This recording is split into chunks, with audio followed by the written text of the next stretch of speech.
Hey, you see all of these boxes? We're going to use them to build a library. How? By filling them with books. Then we're going to send them to a town that lost its library and needs help restocking its shelves. Of course, it wouldn't be the first time that boxes help someone do a good deed. The boxes in this story did just that. It's based on true events that happened during World War II when a lot of the towns in Europe were devastated by the war. It's called Boxes for Katje.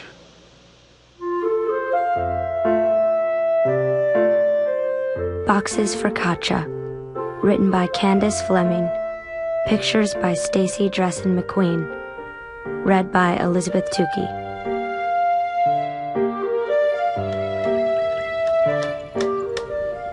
After the war, there was little left in the tiny Dutch town of Olst. The townspeople lived on cabbages and seed potatoes. They patched and repatched their worn-thin clothing, and they went without soap or milk, sugar or new shoes. One spring morning, when the tulips bloomed thick and bright, Postman Klein Hütte pedaled his bicycle down the cobbled street. "I've a box for Katje, a box from America." "America?" explained Katje. "Who would send me a box from America?" "The Children's Aid Society," replied the postman. "Children in America are collecting and mailing many hard-to-find items to the children of Holland." Katje took the box. She rubbed her finger across the block letters that spelled USA. Katje's mama came to stand beside her. "Open it," she urged. Katje pushed back the flaps and pulled out a cake of soap. "What luxury," said Mama.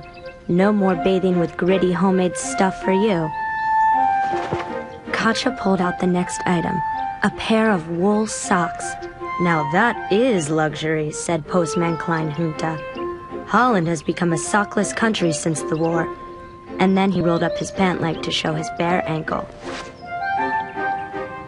Katje dipped into the box again. Out came chocolate. Mama sniffed, then sighed. "I have not smelled chocolate in years." Postman Klein Hütte smacked his lips. "I have not tasted chocolate in years." "Neither have I," added Katje. Quick, before she could change her mind, she broke the bar into pieces and passed them around. For several moments, the three savored the almost forgotten taste. Then Postman Klein Hütte pointed. "That box is not empty yet." Katje reached in and pulled out a letter. It read, "Dear Dutch friend, I hope these gifts brighten your day. Your American friend, Rosie Johnson." The postman nodded. "Yeah, Rosie's box brightened my day." "And mine," agreed Mama. "I'm going to tell her," decided Katje. "I'm going to send a letter to Rosie." "Dear American friend, thank you for the soap and the socks, but most of all for the chocolate. Sugar is not found in Holland these days, so anything sweet is precious. My mother and Postman Klein Hütte very much enjoyed it too. Your Dutch friend, Katje van Steheron." Weeks passed and summer came, hot and bright. One morning, Postman Klein Hütte came pedaling down the street. "She has another one," he hollered. "Katje has another box from America." Everyone gathered around as Katje eagerly opened the second, bigger box. From the box, Katje pulled 4 bags of sugar and a letter from Rosie. "Dear Katje, no sugar? Yikes! That's so awful. Mother and I are sending you some. We included some for your postman, too. Your friend, Rosie." "Sugar, sugar, sugar," sang Postman Klein Hütte. And Katje made a decision. "There is plenty to share," she said. Later, she wrote to Rosie. "Dear friend Rosie, so many sweets. How can I ever thank you? I shared the sugar with our neighbors, Mr. and Mrs. DeLant. They have 5 children who are skin and bone. With so little food in Holland, it is hard to keep anyone fed. Your gift has surely helped us. Your friend, Katje. Autumn came, rainy and gray. The townspeople of Olds picked the last of their cabbages and potatoes. They lined their old coats with newspaper to keep out the cold air, and they worried about coming winter. They asked each other, how will we survive without good food or warm clothing? How will we live? Weeks passed and winter roared in, snow-deep and bitter cold, the worst winter anyone could remember. One dark morning, when Katje felt as frozen as the tulip's bulbs buried beneath the snow, there came a pounding on her door. "What a delivery I have for you," whooped the postman. He pulled a sled stacked high with boxes straight into the house. "So many," gasped Katje. "Ach, but there are more," cried the postman. Squeezing his way through the crowd, he returned with another box-stacked sled, and another, and still another.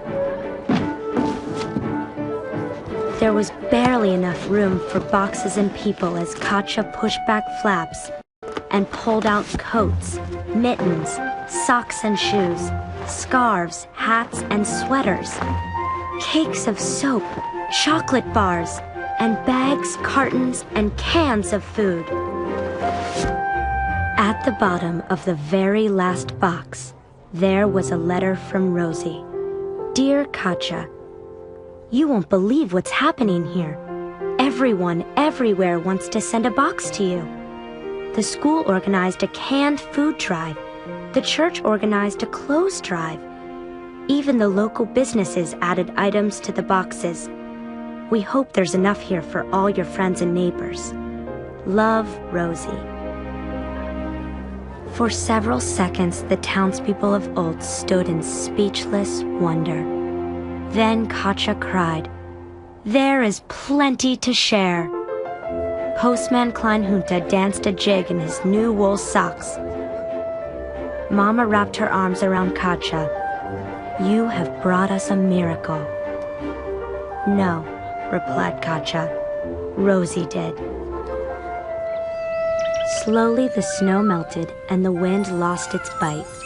Each day more and more tulips poked their green tips through the soil, blooming into a sea of pink and yellow, purple and red.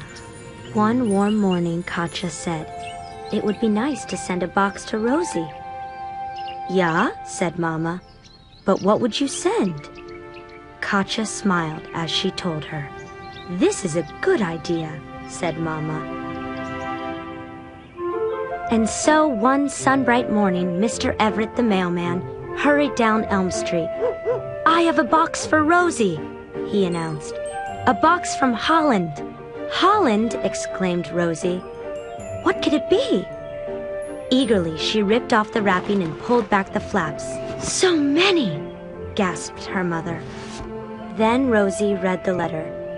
"Dear Rosie, we hope these tulip bulbs from Olst will brighten Mayfield's days. Plant them in the fall and wait for a surprise in the spring.